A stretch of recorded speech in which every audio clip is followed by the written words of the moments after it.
Welcome to Our National Conversation, a podcast in which we discuss politics from all angles. We are completely nonpartisan, and all views, respectfully stated, are welcome here. Our podcast is unique in that it is hosted and run by students who are focused on finding solutions to the biggest problems facing America. Hello, everyone. I'm Taylor Lopez. Thank you all for joining us. And today we'll be discussing artificial intelligence, more commonly known as AI, and the growing role it plays in our everyday lives. From the apps we use to the content we consume to the way businesses tend to operate and students learn, AI has very much been increasingly difficult to avoid. While conversations about AI often focus on the future, it's important to remember that AI isn't entirely new. Many of the tools and algorithms that we are constantly using is powered by AI in some form for past years. While technology continues to evolve, so do a lot of questions about its impact on our society, education, business, mental health, and even the environment. As always, we're here to have open discussions and balanced conversations and hear different perspectives. So, if we are to get started, I just wanted to start off asking if you guys regularly use AI. I tend to use it. Not every single day, but yeah. Like a ChatGPT, for example. Like if I have questions about a project or, you know, creating images for Uncle Sam, I would use mostly ChatGPT to do some research about it. I use AI every day, probably for several hours a day. And my choice right now is Claude.ai. I've moved in that direction. I started with ChatGPT, and then I tried Perplexity, and then I tried Claude. I think they're all evolving at warp speed. They're so much better today than they were even 6 months ago, but I'm very impressed with what these things can do.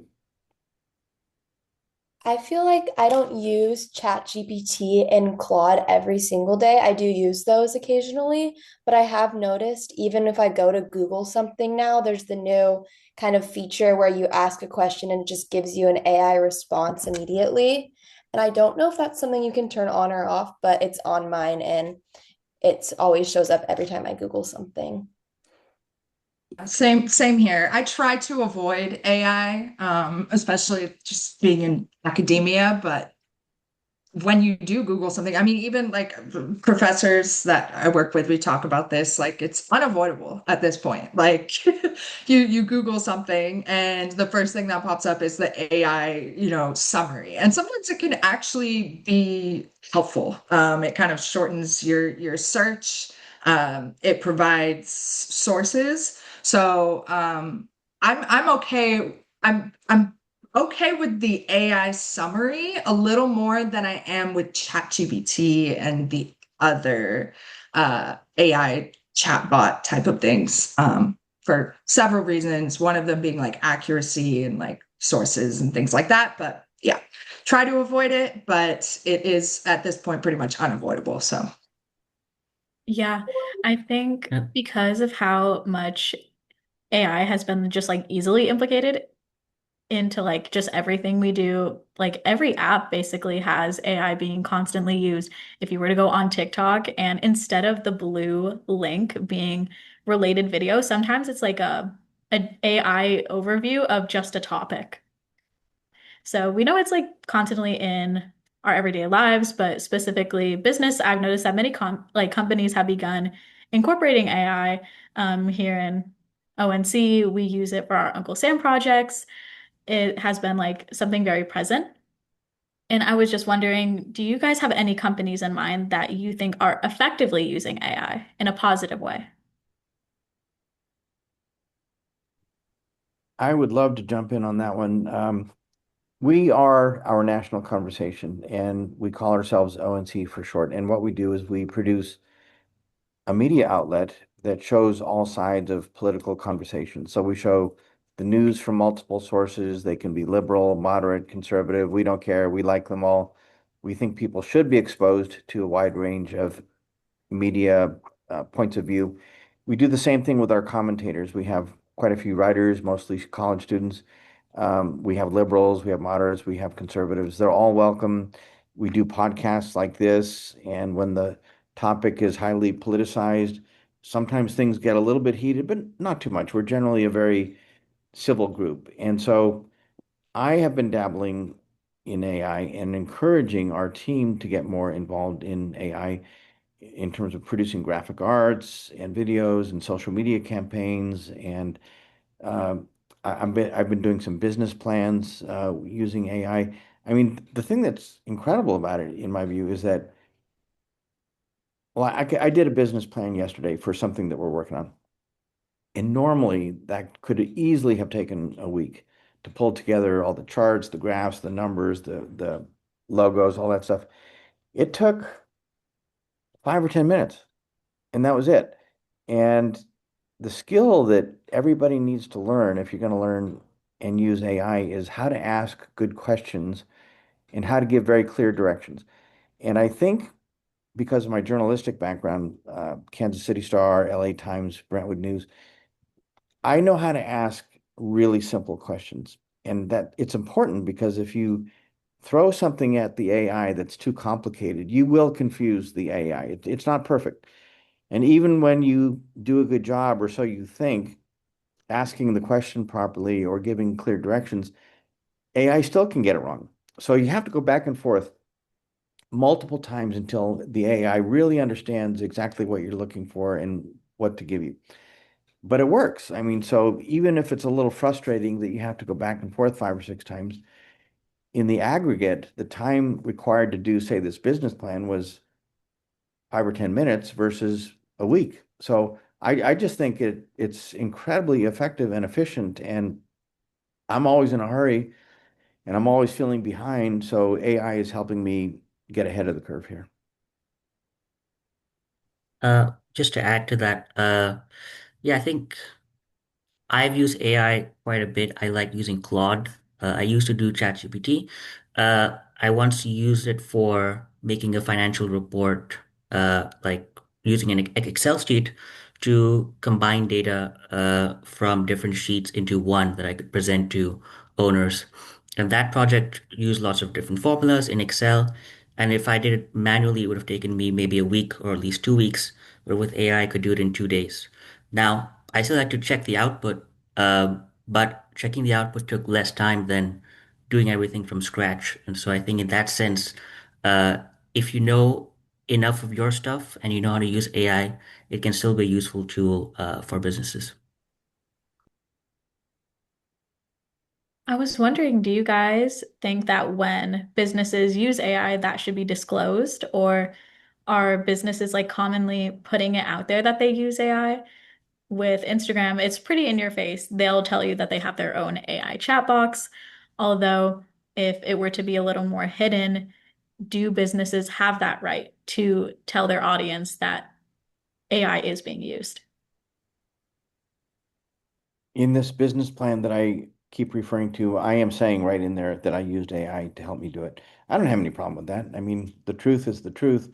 A source is a source. You know, if you're writing a news story and quoting another article written by another publication, the right thing to do is to note that and to give proper attribution to the original source. So I think doing that for your AI support is perfectly fine. I'm not sure it's even needed though, because as somebody pointed out, everybody's using it now. It's almost like, why waste everybody's time telling them that you used AI when everybody knows you're using AI? But I don't know.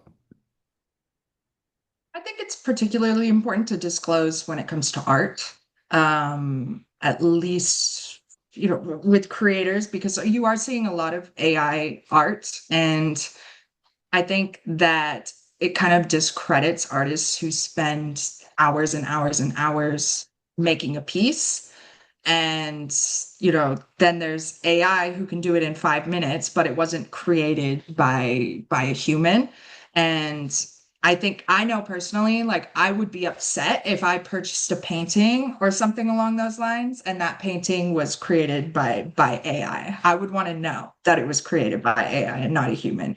But then again, that's a small thing. It's more so a matter of opinion because I do appreciate art quite a bit. But I'm sure that everybody has, even those who do use AI, I'm sure that everyone has some small fear that, some area is going to suffer because of it. So, like, maybe even, tech, people who are getting their degrees in tech, right? AI, there's the potential for AI to like take their jobs and things like that. And so I just think that for me, I personally would prefer that it is disclosed, so that I know if there was time taken to create this, if a human thought it up or a computer, it it's just something that matters to me. And I'm not entirely sure why at this point, why it matters to me so much. Maybe I just need to get used to AI more, but it is something that I would like to see disclosure rights. Because Jeff also made a good point. You have to cite your sources, right? When you're using somebody else's work, whether it's in writing or media or whatever it is, you have to cite them because they're the people that did the work. And so I think this same thing, if it's AI, then it should be cited as AI. Yeah, you also brought up a great point in the job market as well, that some jobs are going to be kind of losing some people due to what AI can provide. Are there any jobs that you believe AI could possibly replace? Yeah, just actually, this is interesting because I did write an article on AI, its impact on the job market. And what I found was it had a higher impact on white collar jobs, but at the entry level, uh, upwards of 35% of entry level jobs were cut. And that also kind of affected me because I also am a recent graduate. So I guess I'm part of that data point. So, yes, AI, I think, can cause a disruption, particularly for uh, entry level workers. And I also think the larger issue is the pipeline, because if you're graduating college and you need these entry level jobs to work up the career ladder, and that is taken off, then you have less of a structural framework to help these college graduates build their skill in the job market. And that's why there's been recent skepticism. If you look at the news of college graduates booing speakers who are praising AI, because even though AI could have its benefits in terms of a growth in productivity, there's also those negative side effects that we have to account for. I feel like this isn't necessarily AI related, but even kind of just technology related. Like when I go into a fast food place or something, it's now not people at the counters, and you go up to these kiosks and you order on the kiosk, and we're already seeing kind of like smaller things get replaced. And there has been recently, I feel like it has been harder to get jobs post grad, and there kind of is a more decline almost in that.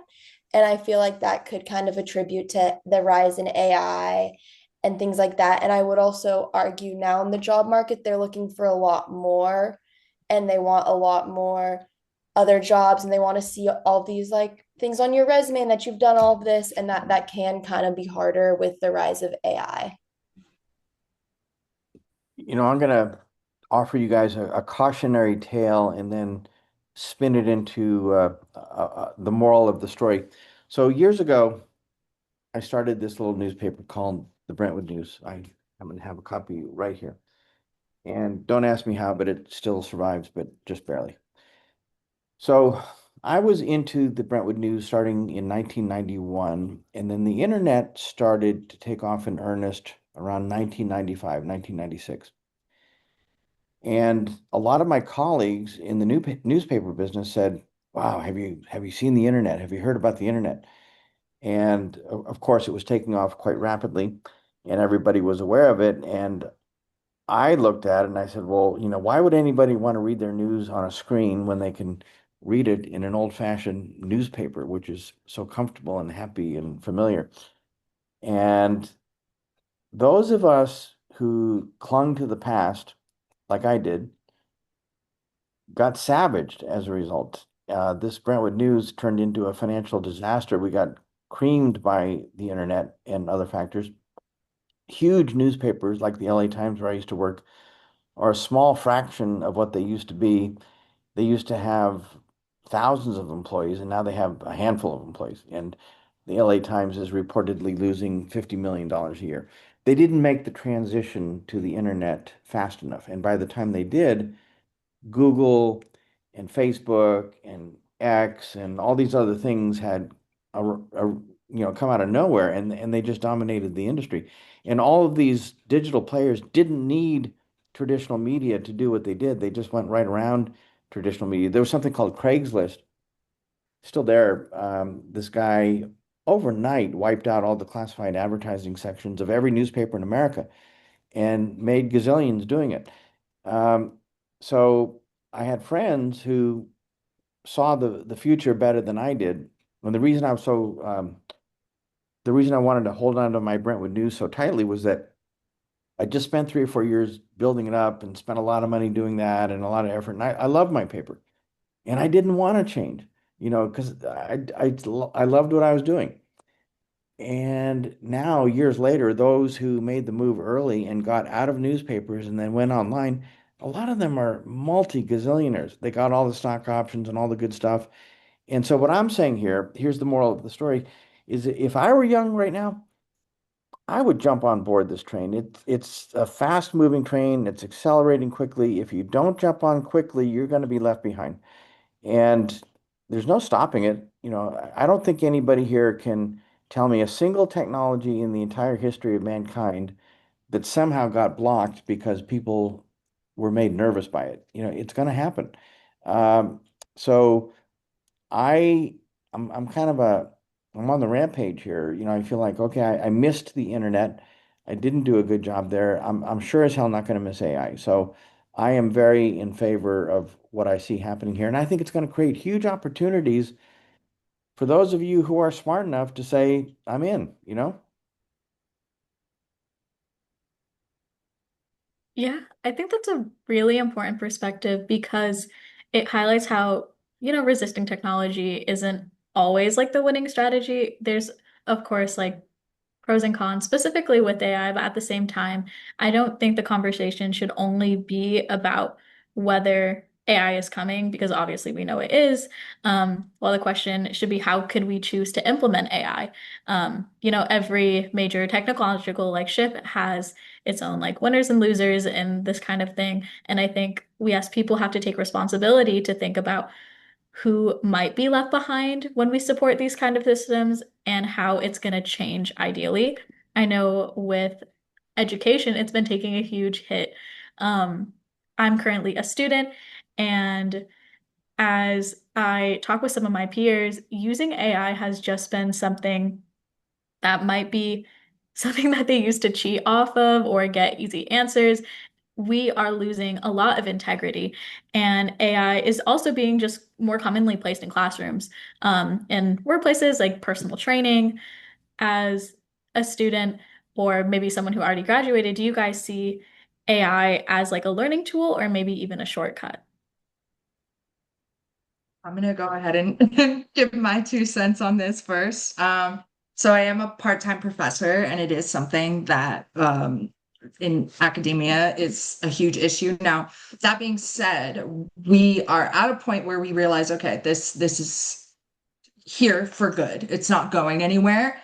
And so we're currently trying to find out ways to work with it, as in like, use AI in the classroom or critiquing AI. That being said, at this point in time, it is widely used to cheat. And I know it is because, I'm about to be 30, so I'm on the younger side and I'll be walking behind students, right? And so I could be a college student. They don't know.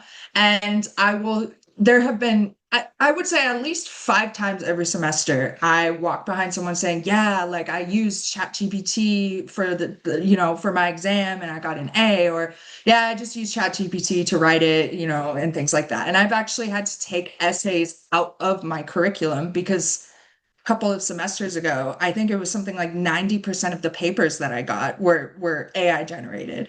And I'm seeing, and I think it also has an effect on critical thought as well. And I think it has an effect on people's ability to discuss topics because you're not necessarily learning. You're observing information, but you're not really learning. And so when it's, you use ChatGPT to learn about a subject, you're kind of limited in a way. And when it's time to kind of discuss that topic, a lot of the time nobody wants to discuss it. Like they don't have enough information to discuss it. And so I think it's a really big problem in academia. Again, it's here to stay. So we are kind of trying to figure out a way to incorporate it into curriculums. But, I'm sure there are students who use it to help them. But from what I've seen, majority of them use it to just cheat, essentially, and have them, write an entire 8 to 10 page paper for them, and maybe they'll go in and change a few things and XYZ. And we didn't have any of this when I graduated. And I also think it has an negative effect on people's ability to write because writing takes practice.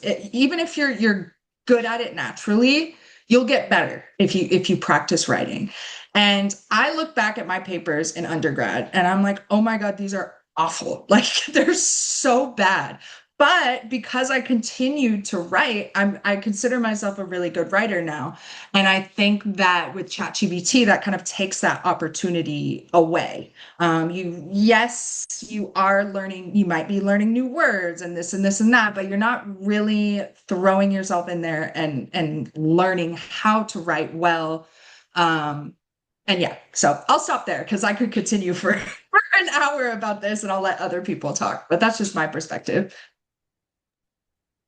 I just want to also provide my perspective as well. Uh, I actually agree with Olivia on some of her points that AI can be a tool that weakens critical thinking if you rely on it too much. So, what we need to do instead of trying to ban AI, I think a way to think about it is since AI is already here, how do we teach people to use it while maintaining their critical thinking? Uh, and I want to go back to an analogy with chess because chess is an area where AI had developed quite early, and even in the 1990s, it became more advanced than the top grandmaster, Garry Kasparov. And once the computer systems were able to beat the best grandmasters in the world, people were afraid that it would ruin the chess world, that people would just use chess engines and it would ruin the ability for chess to maintain the quality that it has.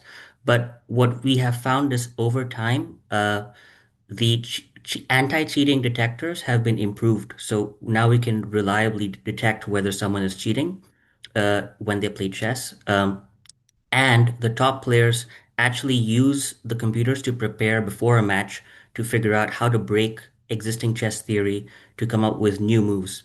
Magnus Carlsen has famously talked about how he has used computer moves to figure out how to break his way of thinking and innovate new moves in games of chess.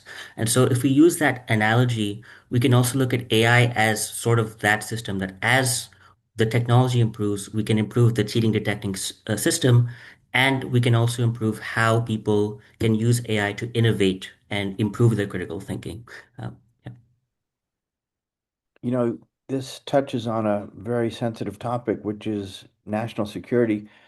AI is being used to figure out how to hack and interfere with and destroy the enemy. Well, at the same time, they're doing the exact same thing to us. And it's almost like a war is escalating here to see who can come up with the smartest chatbots to destroy the other side. And that's a scary thought that AI could become so smart it could basically, take down a country. We'll see how that unfolds in the future. But now that we're in this arms race, I don't see how we get out of it. It's like, when somebody first came up with an airplane, well, then the other side had to have an airplane. And, when somebody came up with a tank, the other side needed to get a tank. So now that everybody out there is using AI as a weapon, you can't just unilaterally give up and say, well, we're not going to do it because we don't think it's very nice. Because if we did that, then everybody would destroy us. So it's an existential thing that we have to take into consideration. Yeah, AI has just been used a lot more in ways that we might not like really expect. Jeff, you brought up a great point. There's so many aspects of AI that's being just used over in general. I know for my experience, I have a few friends who have even used AI to top over onto their mental health. They might talk to AI as almost like a therapist and be maybe not dependent, but use that as like a shoulder. Um, One of these like surprising developments of it is that there's so many studies shown already that a number of people are using AI for that emotional support, advice, conversation. AI isn't exactly the most evolved yet in giving proper advice in how we should handle situations. Recently, there was a news story shown that ChatGPT was helping a student who was going through a lot of mental health problems, and their response from chat was feeding and enabling maybe not so positive behavior because we have not learned to evolve AI just yet. I was wondering, why do you guys think people are turning to AI for emotional support? Is it just a sense of security, being able to talk to someone who you might not really know, or is it almost a convenient thing? I feel like part of it could be that we were kind of during the time of COVID, we were communicating a lot through our devices and we didn't get as much of that in-person connection. And even with just the rise of technology and everything, I feel like that's a big thing we're kind of lacking right now in our society is just that like face-to-face connection. And maybe it is kind of a crutch and emotional support, kind of easier to just talk on your phone or computer and stuff. And I was kind of in my class a couple semesters ago, we were talking about AI and kind of the mental health aspect of where people kind of were turning to it and how that can be problematic in ways because AI kind of is always taking your side and it's kind of there to support you and uplift you. So if one person is kind of having more negative thoughts, AI isn't a great crutch to kind of like give some common like sense and it kind of will just support like oh yeah like that's okay you're feeling that way and it almost sides with the person which can kind of lead to them almost feeling worse about themselves or just thinking almost like maybe a victim building a victim mindset in someone and so I feel like it can be problematic in those ways. Absolutely. I think it's due to two reasons that people are leaning on AI as like a mental health crutch. I think the first one being just accessibility, first of all, to therapy and services. It's really expensive, and people just don't have the money, or the many people don't have the money or the resources to spend $200 for an hour session, right? So that's one thing. Another thing that I think people are turning to AI more for mental health help is there's like not really a commitment there.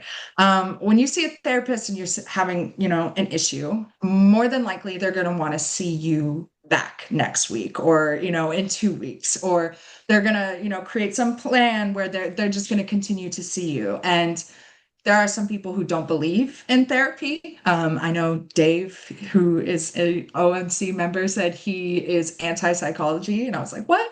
But there are some people who don't believe in therapy for one, and two, there also is a limit in therapy. So they're like 50-minute sessions for the most part. You could just sit there for 6 hours at a time and chat with the AI bot. So it's like essentially a 6 hour quote unquote therapy session. So I think just accessibility and the lack of commitment and the timeliness of it, those are two things that I think contribute to why people are reaching out towards chatbots. You know, I read the news all the time, and I've heard that a lot of people become so dependent on their AI for mental health counseling that some have actually been driven to suicide, and they've gone through the old chats to see what happened. And they said that the chatbots were giving perfectly horrible advice. I think in one case, the chat AI was actually telling somebody, go ahead and kill yourself. So that's obviously a problem. Now, I do think that AI is getting better and better. I mean, I've witnessed it almost on a weekly basis that it can do things today that it couldn't do, a month ago. And so I have to believe this could actually be a helpful thing. I mean, there are a lot of people out there with mental health issues who have nobody to talk to and they can't afford to go to a therapist. So if the systems become good enough and strong enough, which I think they will, I think this could be a positive thing. Do you think that AI could ever replace that more human kind of connection? Or is this just something like that we brought up before? Maybe convenience or just that emotional crutch, but is it replaceable? Hmm. No, I wouldn't say fully replaceable. I mean, maybe like on pen and paper, maybe it is, but you can't really bond with AI the same way you can really bond with a human being. Like you can't feel, say, a warm, comforting hug from your phone, you know? That's So a great idea for an invention. We should create arms that come out of the computer and give you a big hug whenever you want one. I would agree that it's not fully replaceable. I feel like a big thing that humans can kind of bond over is life experiences, and you can give advice based on like things you've been through and things like that. That's a thing I've found I bond with people about. And I just think obviously technology, though it can have a lot of information and things like that, it's like actual real life experiences is where you kind of get those connections. I have seen though it has been taken far, and I saw a video about someone who married their like AI chat box type thing. And so that's just very interesting that it can get to that point with people. But yeah. Yeah, I think the thing with AI is that it doesn't feel pain or hasn't demonstrated that it feels pain. And sometimes the way humans connect is through suffering and also through shared experiences, as Ava has laid out. So we can't relate to AI in the same way that we can relate to a human being. So I think that's one of the gaps that we can't really. It's that's the hardest part when it comes to differentiating humans and AI. And there's a debate with regards to whether AI embodies consciousness. Uh, Richard Dawkins had a conversation with Claude AI, and even though he wasn't convinced it had consciousness, he argued that there were some aspects of Claude that represented consciousness to him. So, how well can AI simulate consciousness is also a question that we have to ask ourselves.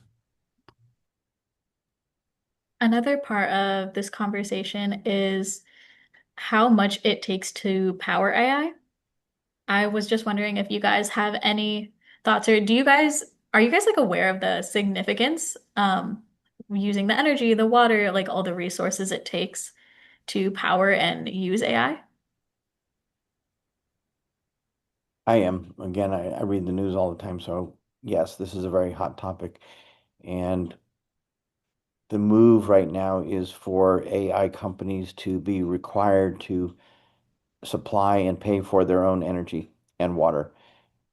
They were building these data centers all over the place, and the demands on the system were such that the bills for the electricity were going up, and the general population being served by that utility company ended up paying higher utility bills, and people were getting upset because they said, we're not using more electricity in our home. It's that data center over there. Well, of course, they're charging the data center, but this is all new and we're all getting used to it. And nobody knew how fast this whole thing was going to take off. And the utility companies are under strain now, and they're having a hard time keeping up with just serving residential needs. So the data centers is just a compounding injury, and there's no doubt there's a huge scramble on to try to figure out how to supply this energy. Yeah, I actually wrote an article maybe a few months back talking about like the hidden costs of AI and how it's been taking over like millions of gallons just to kind of use AI because it takes so much power. And with the water, we needed to cool it down. Jeff, you brought up a point of should companies or organizations be reliable to managing their cost of their own use of AI? And if so, like, how should we implement that? Do we think that who should be really responsible of managing these costs? Oh, I think they should be responsible for their own. I mean, they're making a lot of money. This is a high margin business and they're investing billions in it, but they expect to make gazillions in return. So they're going to do okay with this. And I think that they really should supply their own energy and water or pay for it anyway. Do you guys believe that the benefits outweigh more of the environmental concerns using AI? Would you guys, overall, just easy, is AI worth it when it comes down to the environment? I feel like when I use AI, I always kind of have this like moral dilemma and almost like cognitive dissonance because like there's so many pros about it, but I just always feel guilty about the environmental effects and just with everything like going on in the world, our environment's been taking like a hit recently and everything. And I just feel like I am part of the problem in that aspect, but it's hard because it is here, as we said, and there's not really a way to get rid of it. So I think learning regulations and stuff, and there probably are ways we can efficiently use it that aren't as having a bad effect on the environment. But yeah. Yeah, I think the hard part is it's hard for me to visualize the cost when I'm using an AI, when I'm putting a prompt into Claude and it gives me an answer. It's hard for me to think, okay, how much did it cost the environment for me to put this prompt in? So that's where I need more information. I'm happy to learn more about that because uh, if I see only the benefits when I'm using AI, but the problem is with external costs like environment, it's very hard to visualize that in real time. And then by the time the external costs catch up with us, it's often too late to adapt. And so I think I can't, as a user right now, I find it hard to answer whether it's worth it. Um, but I think if we learn more about how the external costs are related to the benefits, it might be easier to visualize. Yeah, I think overall we'll have to kind of wait it out and see more what the impact of AI will do. But in this kind of conversation, we already did talk about the business, education, mental health, and more of like the environmental impact. And I really appreciate all of you guys coming in and joining this conversation, sharing your perspectives. This kind of conversation is always going to be changing. It's going to be something that needs to be consistently adapting because of how much AI is empowering people and these tools, or even something that creates possibly new challenges and how we may have to depend on it or how we choose to use it moving forward. So I think we can all kind of talk about this in conversations with friends, family. It's a very easy topic to just kind of wrap up. But thank you all for listening, and we'll see you guys next time. Thank you. Thank Bye. you.